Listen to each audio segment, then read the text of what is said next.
All right, everybody, welcome back to another episode of Lasting Learning. This week is a super cool week for me because I have a guest on today who I'm going to really get to know on a new level today. I've got a guy who I've been tracking for a little bit of time now on social media.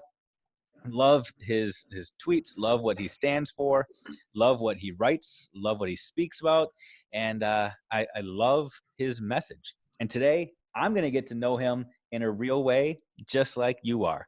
I am super jealous that he is living in California where it is pushing 80 degrees. And as I'm recording this, it's about 15 degrees here in Michigan. But I'm not going to hold that against him. Today, we've got Michael Horton joining us. Mike, thanks for being here. All right. Thanks, Dave. Absolutely. So yes, I'm Mike Horton, and I'm currently a vice principal at a STEM charter school here in Southern California. And we were ranked by U.S. News and World Reports as the number 77 high school in the nation.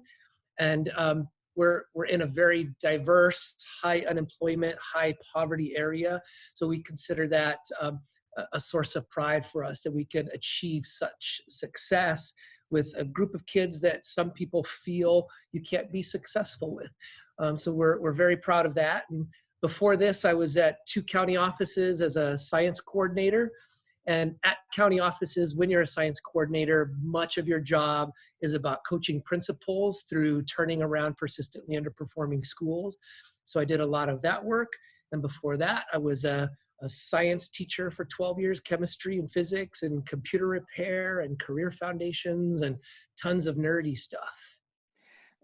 So I got to ask, because every state does things a little bit differently. Talk to us a little bit about charters in California.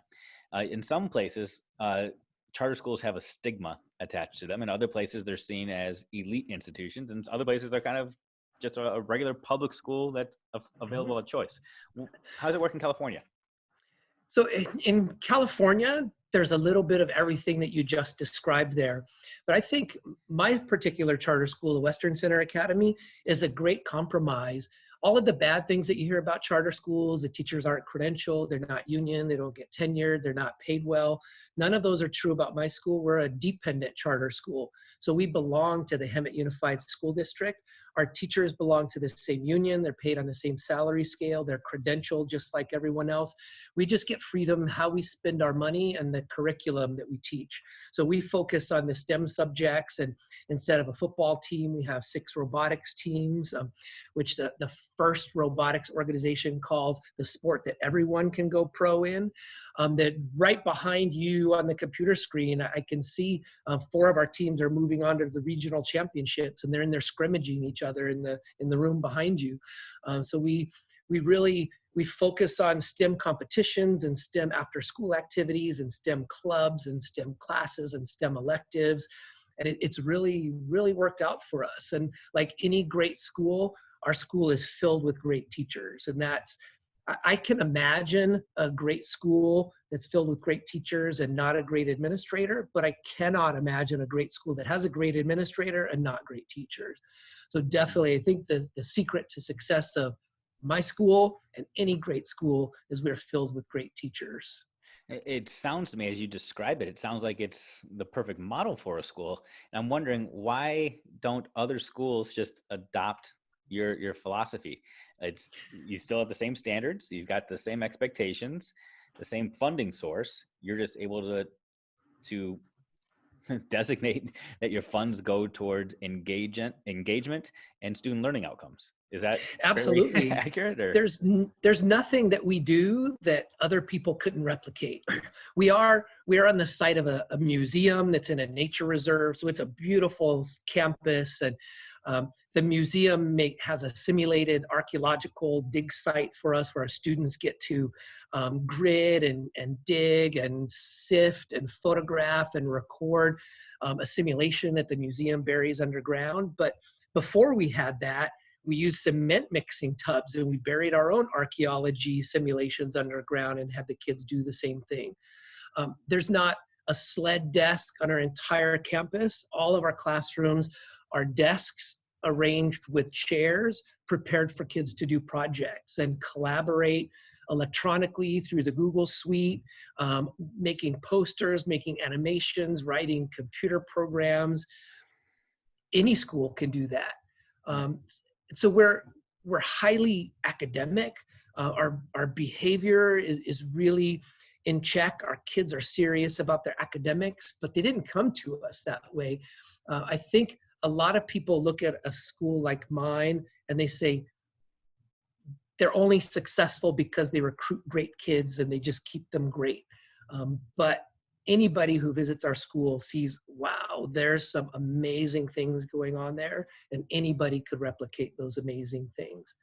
I wish more people would come and visit our school. We welcome visitors, and we have a fairly steady flow of visitors, but I would love if we had a waiting list of people that wanted to come and visit our campus. That's awesome. Now, how did you end up there? So when I was a science teacher, and my dream was to be the science coordinator at a county office. I wanted to train science teachers and share my ideas for science experiments and oversee the science fair, which I believe it was the greatest thing that ever happened to my daughter. And so I was about 32 years old, and I found myself in my dream job. But I went straight from the classroom to the county, where most people go classroom, assistant principal, principal, district office, county office. I jumped straight to the county office. And then I got promoted a couple of times, and then I hit a ceiling. I could not go any higher unless I had site administration experience. So I knew that I had to be a site administrator to go be a director. And this school is near my home. My daughter had applied. There's such a demand for this school that we have 128 spots in 6th grade, and we'll get 275 applications. Wow. So my daughter did not get in 6th grade. She did not get in 7th grade. And so there were a lot of perks of having this as my experience to get site administration experience close to home. My daughter would get into the school. It's a spectacular school.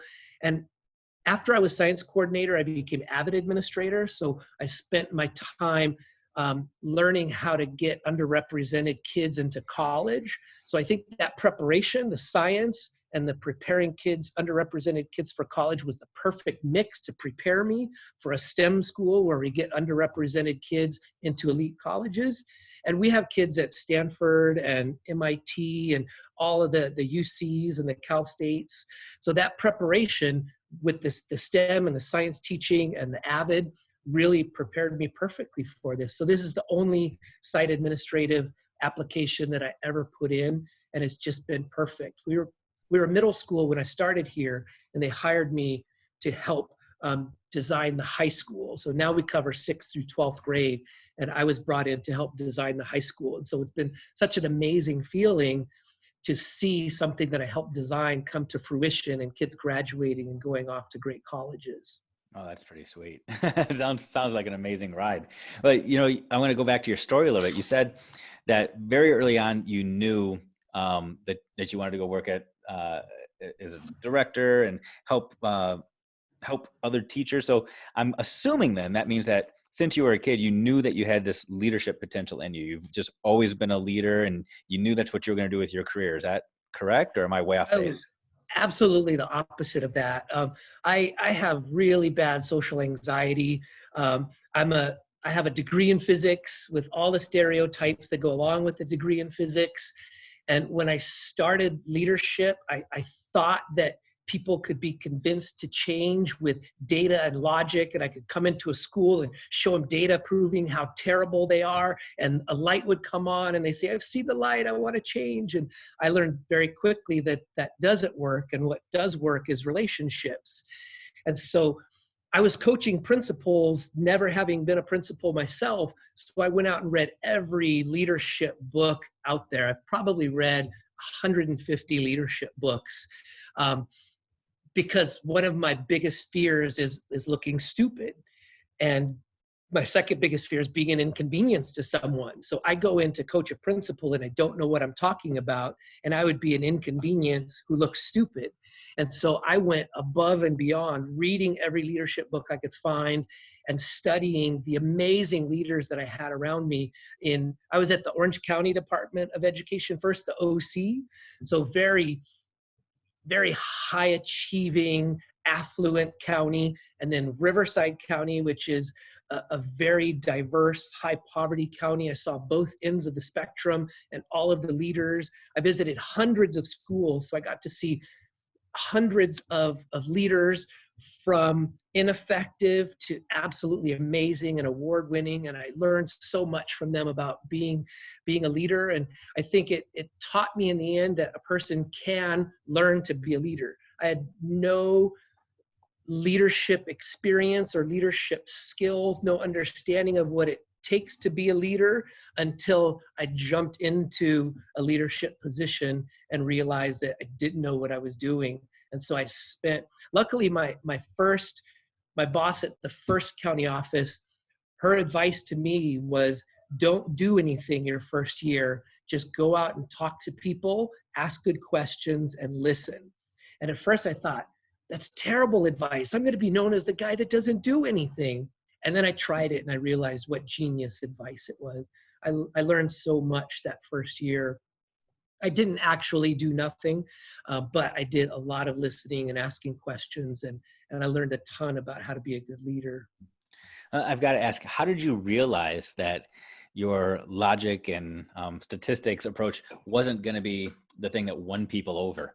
And I asked that because I'm a guy who, when I first entered into administration, I had that same struggle, and I still combat that a little bit, and think that if I just have enough answers, I'll be able to convince enough people.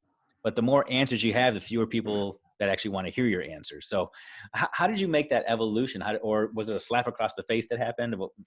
Oh, it was absolutely a slap across the face the first few times I tried it. And then Anthony Muhammad's book really helped me in identifying that I am a type 2 fundamentalist, that if you want me to change, you need to describe to me why I need to change and show me data that this thing that I'm changing to is better than what I'm currently doing. But it helped me understand that not everybody is like me, and that the people that I was surrounded with, I share a lot of these stories of my evolution in my book, but there are so many great people at the Riverside County office that helped me learn about relationships and how to use those relationships to help people overcome their ideas about what's making students unsuccessful and what their contribution to that is. There was one coordinator who constantly told me that you have to join people in their delusion and slowly walk them out of it. And I didn't understand it. And he kept talking about this movie, What About Bob? And how there was a patient who was afraid to leave the house, and his doctor joined him in his house and then slowly took a step out, and 2 steps out, and 3 steps out. And then finally, he worked with me at a school where there was a math department that was 3% proficient. And this was an IB school. So their IB students were proficient in math and nobody else was proficient. And so I went in with data and I presented to their math department, said, look, you guys are mathematicians, 3%, that's like 100 kids in your entire school who are proficient and 1,900 who are not. Something's wrong. And they went, I'll make up the name of the school. I'll say Jones High School. And they just said, yep, that's Jones High School kids. And I was like, what? I just presented you data. And then they had all of these excuses and reasons for why the kids were unsuccessful. And when presented with data, none of them made sense, but they would not let go. One of the excuses that they used was, well, it's because we try to teach them algebra in 1 year. Back when we did it in 2 years, it was so much more successful, but the district won't let us do that anymore. So I went back and I collected the data from the last 15 years and said, look, you guys have been between 2 and 3.5% since data has been collected. If there was a time where you did 2 years and there was success, it must have been more than 15 years ago. And they said, no, it was 6 years ago. Well, 6 years ago, you had 2.5% proficiency. So that was not successful. And they argued back, and the data just didn't work. So to join them in their delusion, this colleague of mine said, okay, I know this is going to hurt, but just go with them. Pretend like you also think that the students are the problem, and then say, okay, the students are the problem. So what are we going to do about it? So joining them in the delusion that it's not their issue to deal with, it's the students' issues to deal with. And I couldn't do it because I don't believe that it's true, but I joined them in their delusion. I built relationships with them. And then I slowly said, well, what if we tried this? How about if we tried that? How about if instead of one day a week of voluntary after-school tutoring for 1,900 kids, how about if we try to work something in the school day that's mandatory? And so we slowly started walking them out. And I never said, see, you guys were wrong. It wasn't the kids' fault. But eventually, all of those excuses started breaking down, and they started realizing that if the adults at this school change what we're doing, we can change the success rate of our students. It's a powerful story. And I love how even when you were being coached on how to lead to that scenario, they led you in your delusion. Nobody came at you with a bunch of stats and talked about the number of teachers that weren't listening to you. They just walked with you and said, how about, why don't you try? And they modeled for you the exact same thing. Now, Absolutely. Years later, are you still at the place where you battle with that? Is it more innate in you to just want to throw logic and reason at people, or is it more natural for you now to walk beside people? It's a lot more natural for me. I still really appreciate and enjoy. And before I try to convince something that someone that something is better, I have to go out and convince myself first. So I still go out and read the research and read the books and study the data and chat with people on Twitter to convince myself. But then I don't use those techniques to convince other people. I really believe in the emotional bank account. You are good to people and you do favors for people. And when it comes time to ask them for something, they're much more willing to do it. And, I think if I met some stranger on the street and said, hey, I need $20 to buy lunch, can I have it? They would say, no way. But if I asked my wife for $20 for lunch, she'd say, oh, of course. And it's that relationship that makes a difference. And when people think that you care about them and you have a culture of trust with them, then it's a lot easier to discuss difficult topics with them and convince them that maybe there's a better way. Yeah, you're speaking a lot of truth there. And one of the things that you just said is, you do the research and you read the books and you make sure that you're armed with everything that you need to be armed with. And you've actually now taken that a step further and you've written your own book to try to arm others. Can you talk us through that process? At what point did you realize, wow, I've got something now I should share with others? And then just talk through the process of actually writing the book, and then we'll dive into the book a little bit after that. Sure. I think some of it is my personality. Some people get an adrenaline rush from jumping out of airplanes. I get an adrenaline rush from learning something new. And when I learn something new, especially when it crushes a misconception that I had, I want to share it with the world. So as I was reading all of these leadership books, I started blogging about it because a lot of the leadership books were business leadership books, like Good to Great and Outliers. And so I started blogging about how school leaders can use business leadership books to improve their leadership. I thought there were amazing business leadership books out there that with a few simple tweaks could be converted to school leadership. And so I started blogging about it, and eventually I added my experiences turning around multiple schools and coaching principals and all of the lessons that I learned from those amazing leaders into this story of a transformational leader. So the book is actually a fable, because out of the hundreds of leadership books that I've read, in my top 10, half of them are fables. 5 dysfunctions of a team and 12 pillars and Who Moved My Cheese and all of those are my top books, and they're all written as fables. So I decided I would write my leadership book as a fable, but the fable is all based on true event stories. Almost everything in the fable is a true event. They just happened at 100 different schools, and I weaved them all into the story of one person at one school. And then at the end, after the story is over, then I go back and tell some of the true stories, because some of them are nearly unbelievable. And so I go back and say, and the 3% math story, that was a true story. I did not make that up. And this story and that story, they were true stories. And there's some very positive stories and some depressing stories.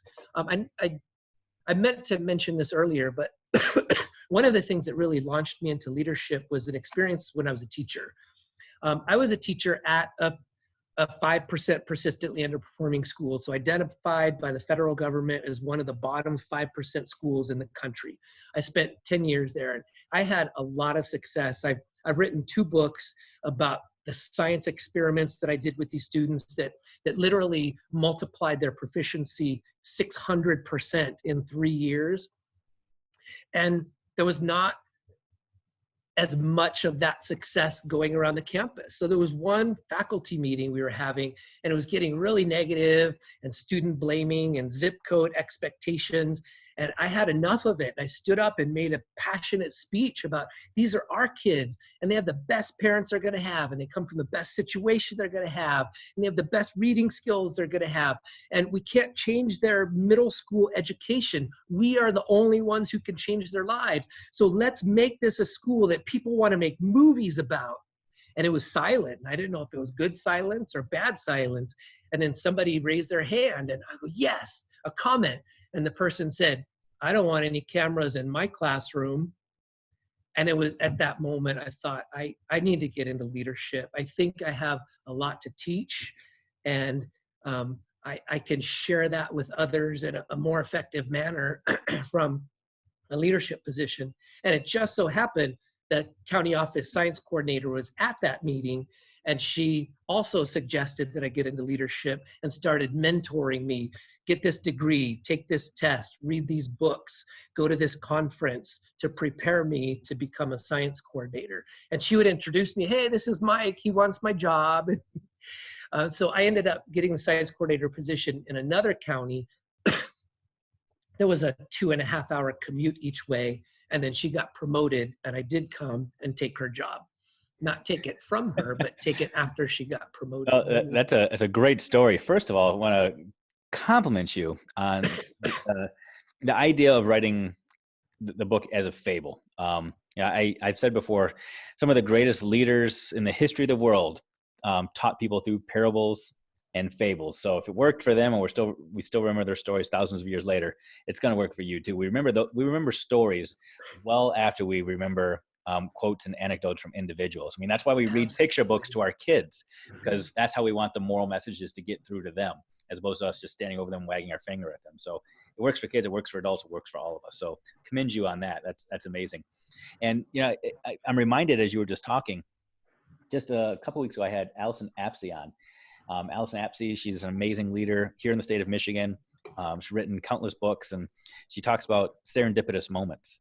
And I'm thinking about your story, and if you go back to that time when you're teaching in the school, that I'm sure it was difficult. I'm sure it was so hard, not only having to work every day to change destinies, but to also try to convince and change the mindsets of the community and your peers across the hall. And I'm sure at times you felt like you were just banging your head against the wall. But it was that moment, and it was that experience that we look back on now and say, wow, it was serendipitous. If you hadn't gotten to that level of frustration where you stood up and spoke up, your career would have taken a completely different trajectory.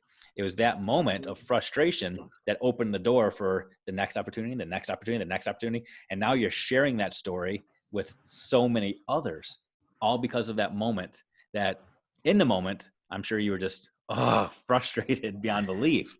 And it's crazy looking back on it now. Do you agree? It was disappointing and depressing. And I just applied for an Einstein fellowship, and I made it to the finals and didn't quite make it. So I was disappointed in that. And it just, everything came together. And I think that moment got me the job at Orange County Department of Education, which got me the job at Riverside County Office of Education, which prepared me for this job, where I feel like I'm not in a big hurry to get back and be a director anymore. I'm loving it here. It was a spectacular experience for my daughter, and we do amazing things for kids. And so I'm not in a big hurry anymore. I really enjoy it here. And I connect with kids. I told you before we started, I'm a storyteller. We had a professor from USC who used to come out and test his education apps on our students. And early when I first started here, maybe just under a year here, I was going out and picking up really good kids to come and try his apps. And half of the kids were crying when I came to pick them up, and they thought they were in trouble. And I thought, I've got to do something about this. I've built positive relationships with the teachers. I need to build positive relationships with the kids too. So I started running high interest after school clubs. I mentor robotics teams, and I do engineering clubs and 3D printing and CAD and laser cutting and Arduino programming. And I'm getting ready to start a cosplay club. I've done electronics and soldering and leadership development. And I get to know the kids. So when I come to pick them up, they don't automatically think, oh, the vice principal's picking me up, I'm in trouble.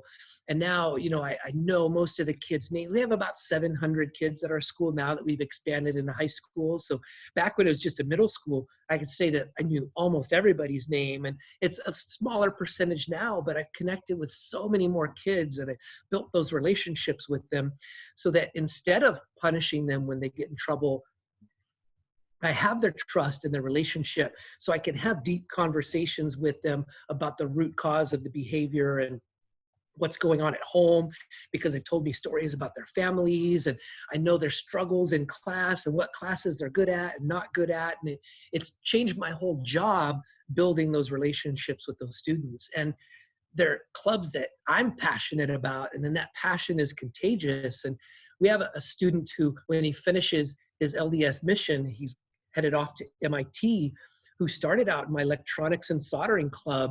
And he ended up being a semi-famous YouTuber, taking apart electronics that he found on the side of the road and building new devices out of them, usually that sparked or flamed or electrocuted or started fires or exploded.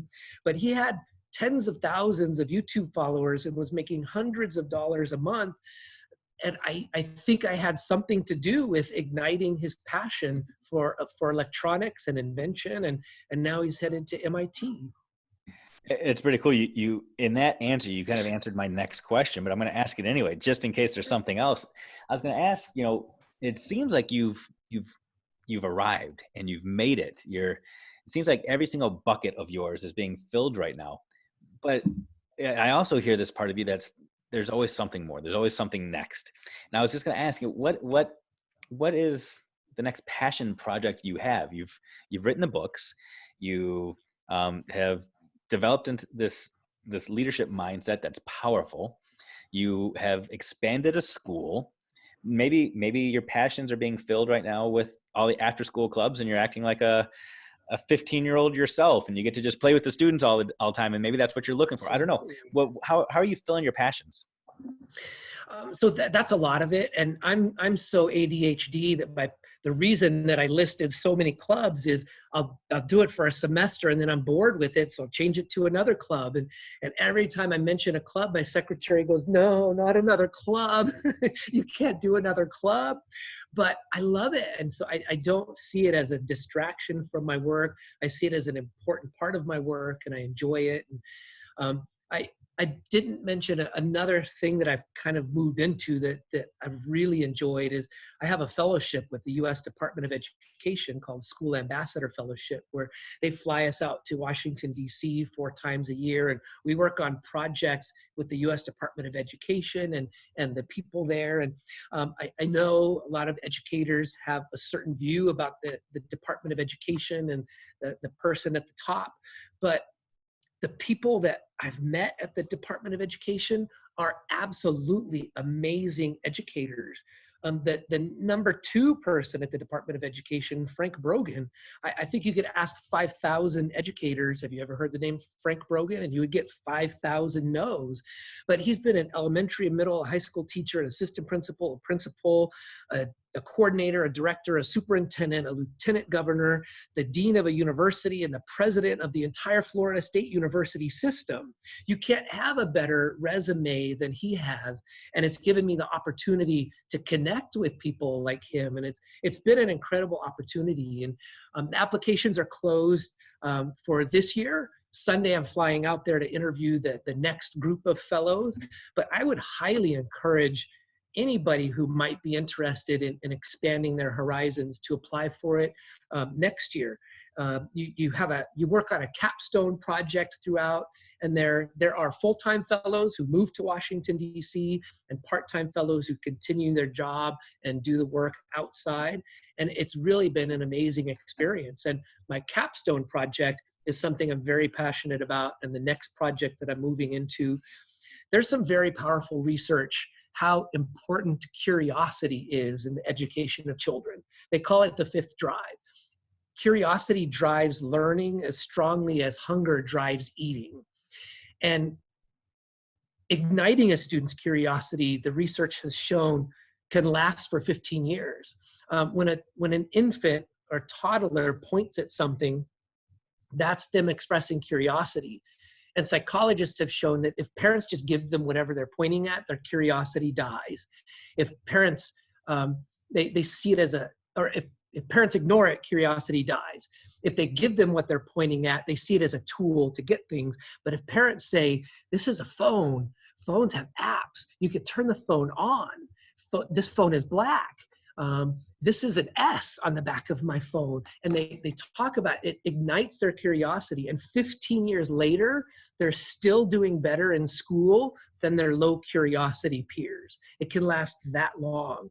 And I'm working on a blog post right now showing how there's a great article, I'll send you a link to it, where a researcher did a study showing everybody has seen the data showing that schools in high poverty neighborhoods are generally more low performing than those at affluent schools. And everybody has their ideas why, but as we've already talked about, guesses why don't satisfy me. I need to know what the research says is the explanation. So this article was from a researcher who went out to all of these schools and studied that.